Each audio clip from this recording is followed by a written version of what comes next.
Herkese merhaba, ben Zeynep. Hobisever YouTube kanalıma hoş geldiniz. Bugün sizlere yuvarlak kolay bir lif modeli anlatımı yapacağım. Yapılışı çok kolay, fıstıklı bir lif olacak arkadaşlar. Bunun için 2 tane lif ipi kullanacağım. Sarı ve beyaz renklerini tercih ettim. Sizler dilerseniz tek renk, dilerseniz daha fazla renkle de yapabilirsiniz. Videomuza geçmeden önce YouTube kanalıma abone olmak ücretsiz. Bana kanalıma abone olarak destek olabilirsiniz. Bildirimleri de açarsanız yapmış olduğum tüm paylaşımlardan ücretsiz bir şekilde haberdar olursunuz. Beğeni ve yorumlarınızla da desteklerseniz çok çok sevinirim. Hemen modelimize bakalım. Öncesinde şöyle ipimi de göstereyim arkadaşlar. Çift katlı bu şekilde satılan lif iplerini kullanıyorum. Tığ numaramı da göstereyim. 1,75 milim tığ kullanıyorum. Elinizin alışkın olduğu bir tığı da rahatlıkla kullanabilirsiniz. Modelimiz dediğim gibi çok kolay. Şöyle sizlere göstereyim. Tüm aşamalarını anlatacağım.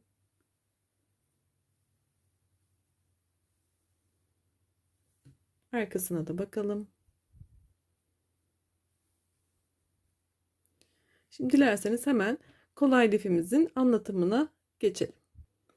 Evet, Bismillah diyelim ve başlayalım. Zincir yapımıyla başlıyoruz. 5 tane zincir yapalım. İlk baştaki zincirime batarak küçük bir yuvarlak elde ediyorum.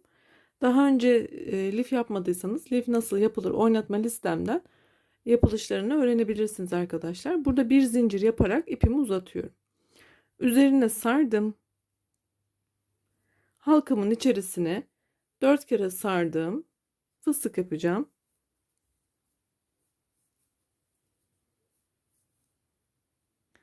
Şimdi hepsini tek seferde çıkartıyorum. Bir zincirle fıstığımı topladım. Arada bir zincir yapıyorum. Yine halkanın içerisine fıstık yapıyorum. Fıstıkları uzun çekerseniz daha güzel olacaktır. Şimdi bir tane zincirle ikinci fıstığımı da kapattım. Arada bir zincir ve devam ediyorum. Bu halkanın içerisinde toplamda 7 tane fıstık olana kadar devam edeceğiz. Arada bir zincir ve fıstıklarımı 7'ye tamamlayıp geliyorum. Evet, 7 tane fıstığımı tamamladım.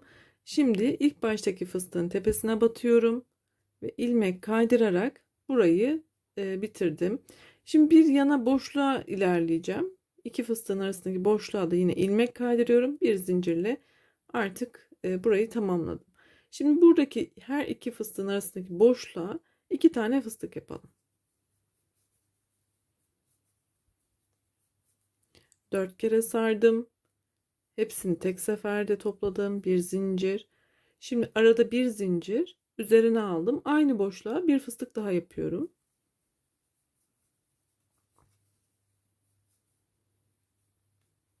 Ve kapattım.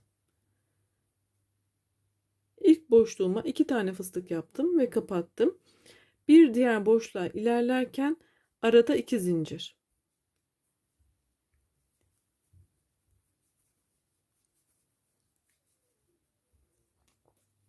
Kapattım. Bir zincir, aynı yere bir fıstık daha.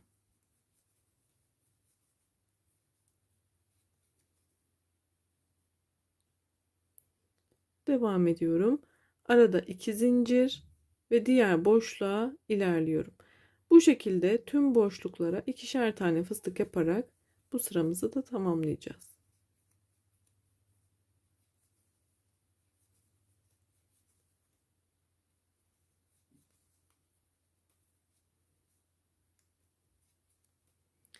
Diğer boşluğa geçerken arada 2 zincir. Evet, sizler de bu şekilde tamamlayın. Şurada buluşalım. Evet, ikişerli olan fıstıklarımı yaptım. Sonda da 2 tane zincir yaparak ilk başlangıçtaki fıstığın tepesine yine kaydırarak sıramı tamamlıyorum. Yine 2 tane fıstığın ortasındaki boşluğa geçiyorum. Bir zincir yaptım. Şimdi bu boşluğun içerisine 3 tane fıstık yapıyoruz.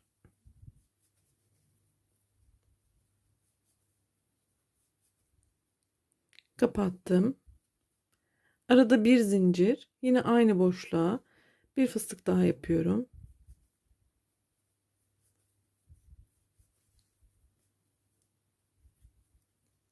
Kapattıktan sonra yine bir zincir. Aynı boşluğa üçüncü fıstığımı da yapıyorum.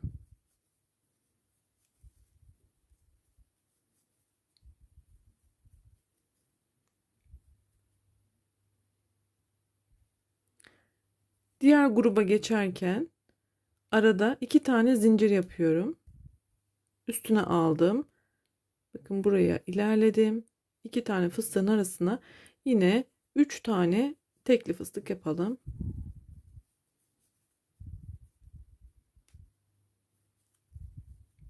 Aralarda bir zincir. Diğer gruba geçerken 2 zincir.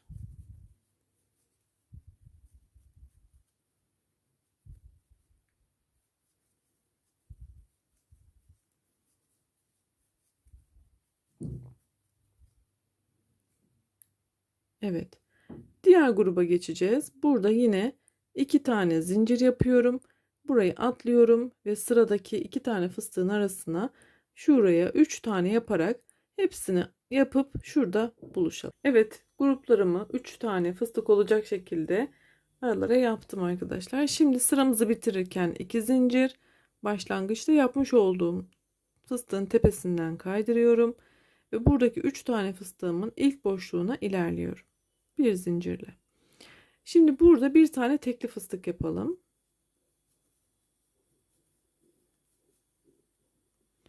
Bunu kapatıyorum.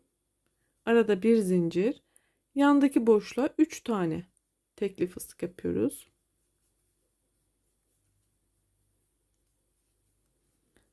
Arada bir zincir, aynı boşluğa ikinci fıstığımı yapıyorum.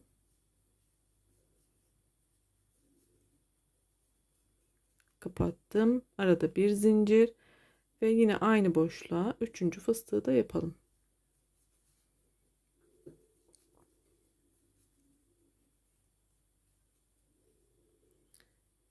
Evet. İlk boşlukta bir tane, yandaki boşlukta 3 tane fıstık olmalı. Bir diğer gruba geçerken bu arada 2 tane zincir yapıyorum. Bu artık hep aynı arkadaşlar. 2 zincir. Üstüne aldım. İlk gruba bir tane tekli fıstık.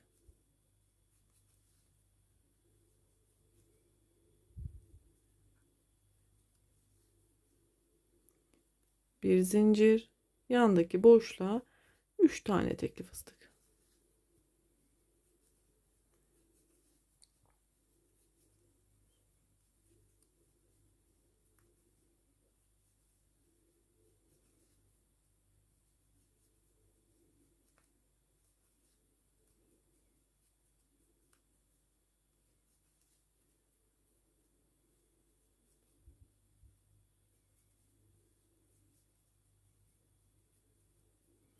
Diğer gruba geçerken 2 tane zincir.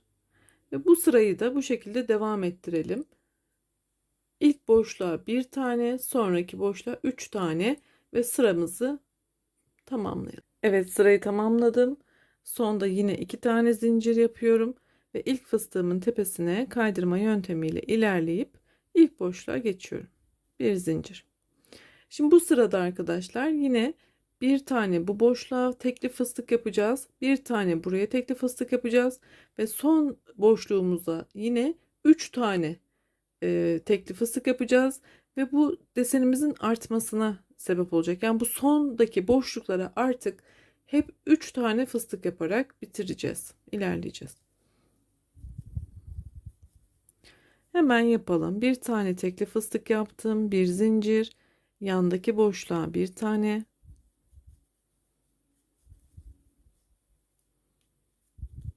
bir zincir. Şimdi son boşluğuma geldiğim için artık buraya 3 tane fıstık yapıyorum.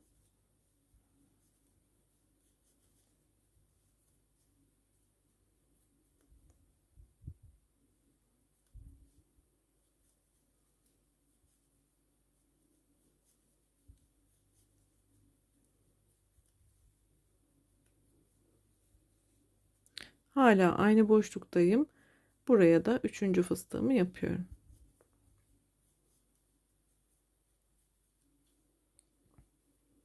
Hemen şöyle göstereceğim. Bakın ilk boşluğa bir tane, yandakine bir tane, son boşluğa 3 tane fıstık yaptık. Bir alt sırada ilk boşluğa bir tane yapmıştık. Son boşluğa 3 tane. Şimdi burada bir taneyken bakın 2'ye arttı. Bu her sırada bu şekilde artacak arkadaşlar. Bir sonraki sırada 3 tane tekli fıstık, sonda 3. 4 tane, sonda 3. 5 tane, sonda 3. Tüm mantık bundan ibaret. Bundan sonrası aynı dediğim gibi devam ettireceğiz. Aralardaki zincir sayımız 2. Üstüne aldım. Yine aynı şekilde devam ediyorum. 2 tane tekli fıstık yapacağım. Son boşluğa 3 tane fıstık yapacağım.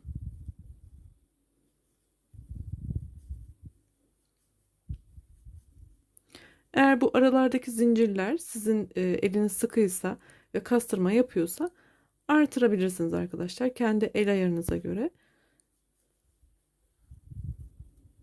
Bakın son boşluğa 3'ü tamamlayacağım.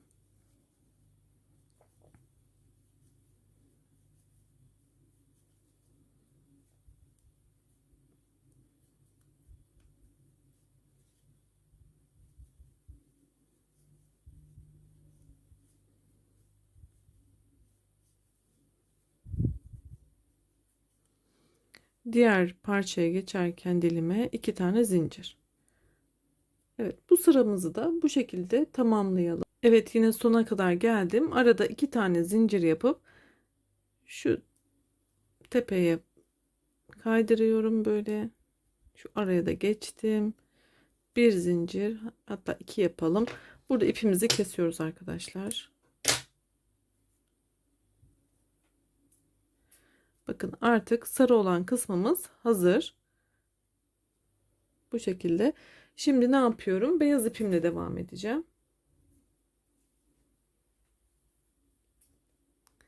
İp değişikliğinde bu şekilde yapıyoruz. Şimdi bu kesmiş olduğum noktadan ipimi sabitliyorum. Beyaz ipimi. Şöyle 2 zincir yapalım. Ve çekelim şöyle.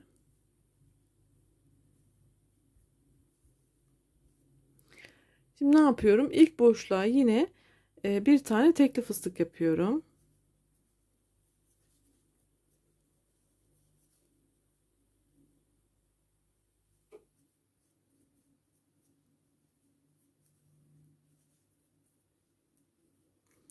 Dört kere sardım.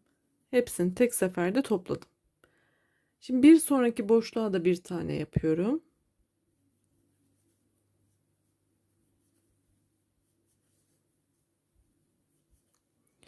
Bunu da topladım.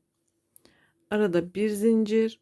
Şimdi son boşluktan önceki boşluğuma da yine bir tane yapıp son boşluğuma 3 tane yapacağım. Kuralımız artık bundan sonra hep aynı.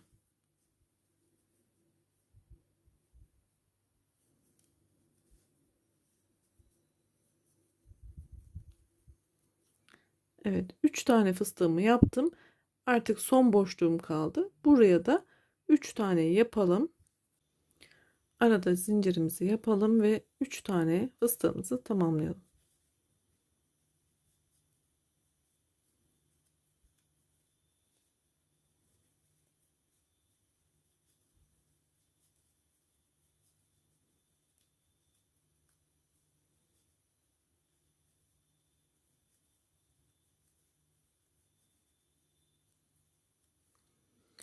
Evet, hemen şöyle bakalım. Burada artırmaya başlamıştık. Burada bir tane tekli fıstık yaptık. Son boşluğa 3 tane. Bir üst sırada 2 tane tekli fıstık yaptık. Sondaki boşluğa 3 tane. Bu sırada 1 2 3 tane tekli, sondaki boşluğa 3 tane. Bir sonrakinde 4 tane tekli yapıp sondaki boşluğa yine 3 tane. Mantığımız budur arkadaşlar. Bundan sonra hep aynı devam edeceğiz. Şimdi arada 2 zincir yapıyorum. Diğer gruba geçiyorum. Dediğim gibi bundan sonrasını ben de kamera arkasında öreyim. Sizlere tekrar o şekilde göstermiş olayım. Sizler de tüm boşluklara birer tane, son boşluğa 3 tane olacak şekilde tamamlayın. Her sırada kendiliğinden artıyor zaten.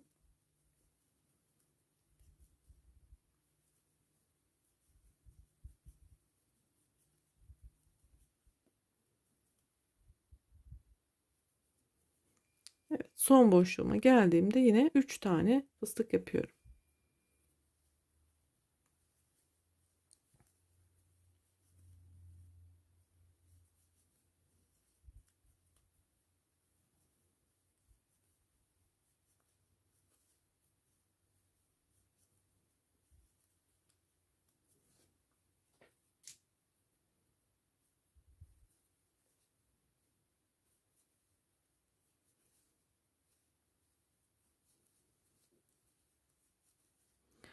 Burayı da bitirdim.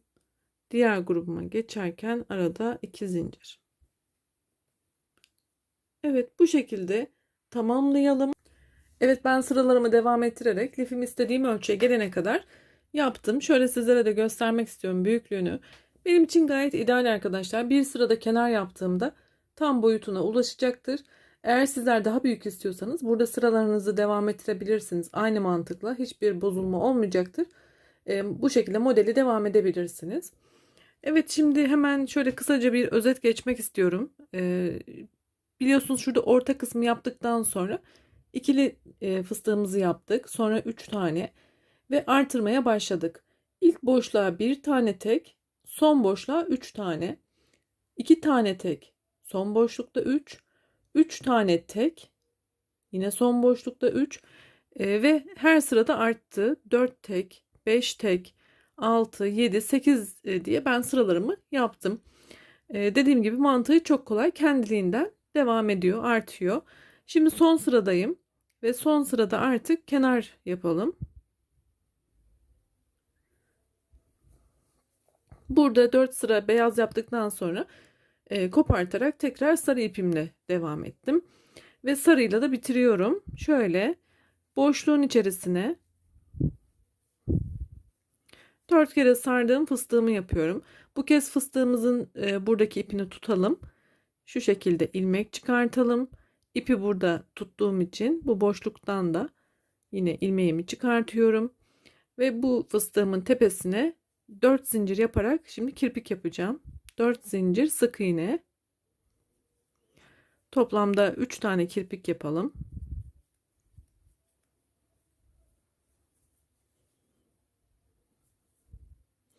Fıstığın tepesine batıyorum. 4 zincir sık iğne. Şimdi yandaki boşluğa devam edeceğiz.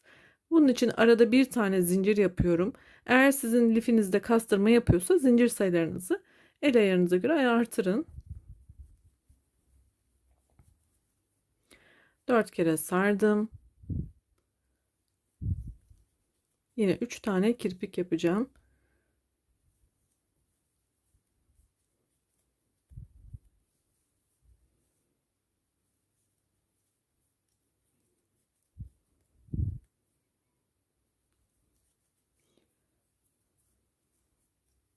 Ve bir tane zincir yaparak yine aynı şekilde yan boşluğa devam ediyorum.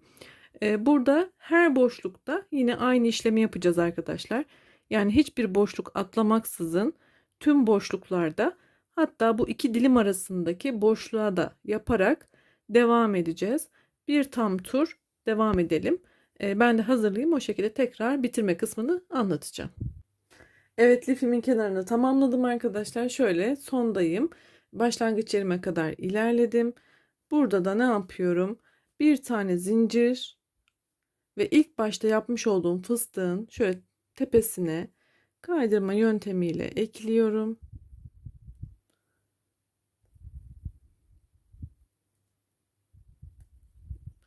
Şöyle arkadan da 2 tane zincir yaparak ipimi kesiyorum. Artık lifimiz hazır.